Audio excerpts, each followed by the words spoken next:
Every business needs to have a formal business plan. Whereas to provide direction or raise investments, a business plan is vital for the success of your startup. But how do you actually write one? In this step-by-step guide, I will show you how to quickly and easily write a business plan that will get you the results you want. And hey, if you're getting any value out of this video, then let's help the YouTube algorithm by smashing the like button below. Cheers!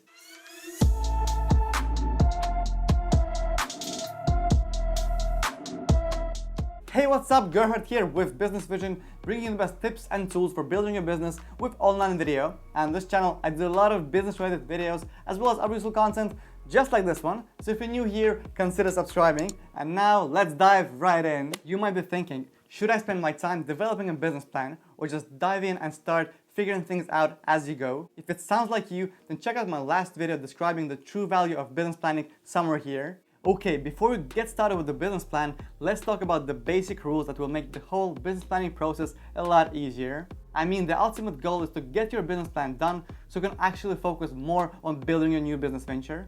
So the first thing I want to tell you is to keep it short. The reasoning for that is that you want your business plan to be read, correct? No one is going to read a 50 pages long business plan, at least based on my experience. Secondly, your business plan is a tool or a blueprint you will use to run and grow your new business, which means you might need to refine it over time. And now, imagine a 50 pages long business plan. You're almost guaranteed that you will never see it again. Next, you need to know your audience. Essentially, it means that you need to write your business plan using the language that anybody can understand. Keep the explanations of your product simple and direct. For instance, if your company plans to develop a complex scientific process, but your potential investors are not scientists, you have to avoid using jargon, because they will simply switch off after 2 minutes of your presentation. If you really want to include some sexy niche words, then you can always use the appendix part of your plan. So these are my two recommendations. Keep it short and know your audience. Writing a business plan may seem like a big hurdle, but it doesn't have to be. Since it's your idea and you know your business, it makes you the expert on it. For this reason alone, writing a business plan and then leveraging the plan for growth cannot be as challenging as you think. Did you know that planning makes you more likely to start your own business? If you truly want to start your own business, then keep watching this video. Essentially, your business plan should answer whether your idea will be profitable. So writing a business plan forces you to review every single part of your business plan at once, from value proposition and risks to team and financial plan, to keep you focused on reality rather than your dreams. And now let's check out the step-by-step guide on starting your own business, in which we'll cover 8 main sections that you will need to have in your business plan. There's no single format for writing a business plan, but the realistic document should start with a section called Executive Summary. It's basically an introduction of your business to your audience. After reading the Executive Summary, your audience must understand what your company does and why you believe your business is a great one. You should definitely include the company description as well as the unique value proposition of your product or service. In case you don't know what value proposition is, it's a relatively short statement that communicates why someone should do business with you rather than your competition. It also makes the benefits of your product or service crystal clear from the start. I know that it seems like an easy thing to do, but it's so important to get it right. The executive summary is often make or break section of your business plan. Next on our business plan guide is market analysis, and this is my favorite section, so I'm going to spend a bit more time on this. So unless you've invented a whole new industry like manufacturing time machines, you must have complete knowledge of the one you're entering. In this section, you really only need to explain 2 things. What is the market need and how your product or service can satisfy that need.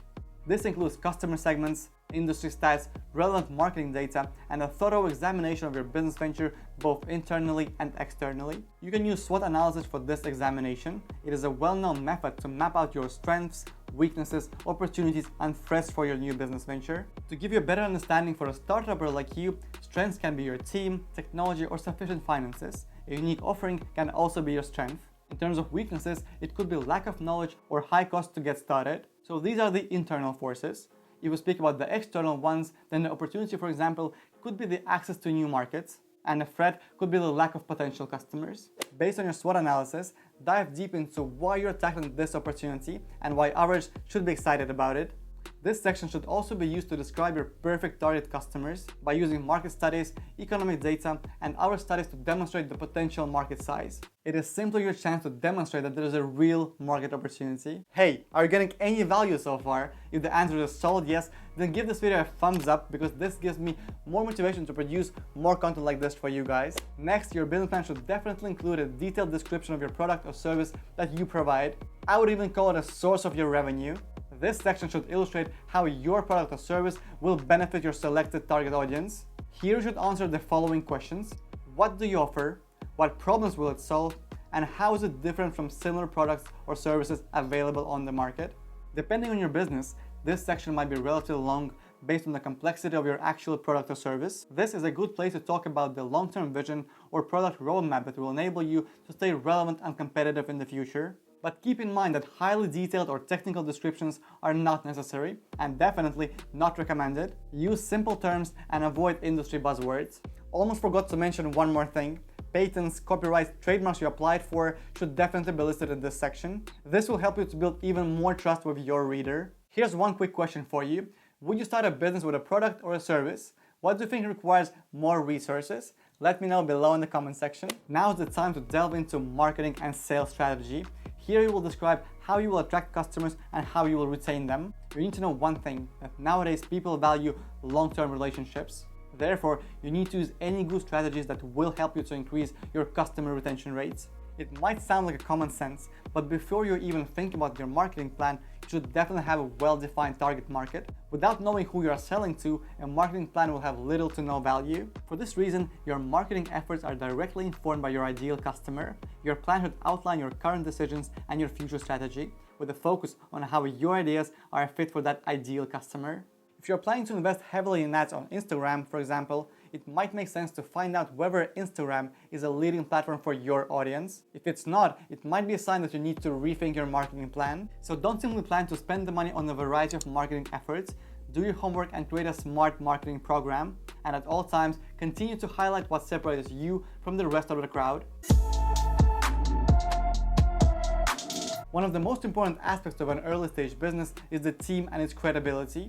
Many investors feel that the quality and the experience of the management team is a crucial factor to evaluate the potential of the whole business. There's also an old saying that says, investors don't invest in business, they invest in people. So use this section to talk about founders, management, and key employees. You will need to highlight unique skills and why they are the right people to build this company. Do not include full bios. I mean, names, skills, responsibilities, professional background, and education is adequate, but you need to describe the competences of the team in the framework of the resources you need to offer your product or service. At the end of the day, this part of a business plan needs to ensure that you can actually accomplish what you have planned, or simply put, do you have the right people in place to turn a good idea into a great business? Since this part of a business plan is very important for your future business, have you ever thought about starting a business with somebody rather than being alone on this journey? Let me know below in the comment section. I'm super interested to know. When you're making a business plan, you usually place the financial data at the very end of your documents. Although it's still probably one of the last things your reader will see, it's incredibly important. The money, how much business operation will cost, resources they require, and how much revenue they will produce. However, it is important to remember that this section is sometimes based on a good guess and therefore is highly likely to change. The financial part of your business plan is a piece that investors and loan managers are going to spend most time looking at. Some of them who review your plan will take the data with a grain of salt. Perhaps more importantly, it illustrates your thinking process, attention to detail, and honesty. Most financial analysis sections include several different reports, such as balance sheet, income statement, cash flow statement, operating budget, and a break-even analysis. Do not get scared of these terms. It's easy to find examples of all these documents. Even the most basic accounting software packages include templates and samples. You can also find some samples in Excel or Google Docs. Or you can work with the accountant to create the necessary financial projections and documents. Certainly feel free to do so, but first play around with reports yourself. While you don't need to be an accountant to run a business, you do need to know your numbers. You can add this section if you require funding, or you can do it in the previous section as well. Generally, this is where you explain how much external money you need and what you're going to do with it. This section doesn't need you to go into detail how every last dollar will be spent. Instead, show the major areas where investor funds will go. These could include research and development, marketing, sales, or perhaps purchasing new inventory. Also, this part of the document will show your investors or the bank how much return on investment they will get. and address anything that might affect your ability to repay, either positively or negatively, such as being acquired, buying out another business, or relocating. Finally, getting money to fund your business may very well be the point of creating the entire business plan, so take the time to carefully prepare the funding request by making sure to include all the information an investor might need. Many people keep telling that if you have a great idea, then money is not a problem. So the question is, do you agree with this statement? Let me know below in the comment section so we can continue this discussion later. Your business plan doesn't require an appendix, but if you want to add additional information you couldn't find placed elsewhere, this is the place you should put it. It's a place to stick any charts, diagrams, definition, or legal notes, or any other documents that will help your reader to see a big picture. That's it, guys. Does it look so complicated, does it? In the end, writing a business plan seems like a common sense. You wouldn't set out on a trip without a destination and a map, would you? So a solid business plan should be a blueprint for successful business. It should flesh out strategic plans, develop marketing and sales plans, and create a strong foundation for smooth business operations. Never forget that the goal of a business plan is to convince you that your idea makes sense, because ultimately it's your time, your money, and your effort on the line. I must remind you once again, as with any business project, research is critical so you can avoid most common mistakes in business. Did this video give you some valuable tips on how to write a successful business plan? If so, smash that like button and share it with friends. I would really appreciate it. So thanks for checking out this video. Subscribe and ring the bell if you're new here. Until next time, this channel is all about bringing you the best tips and tools for building your business with online video. Keep crushing it, and we'll talk soon.